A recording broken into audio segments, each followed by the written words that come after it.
Hello दोस्तों, ये देखो हमारा प्यारा सा पप्पी जिसका नाम ऑगी है।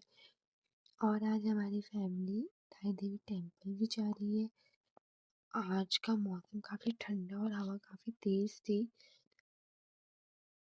फिर मुझे ये क्यूट क्यूट से बच्चे दिखते हैं।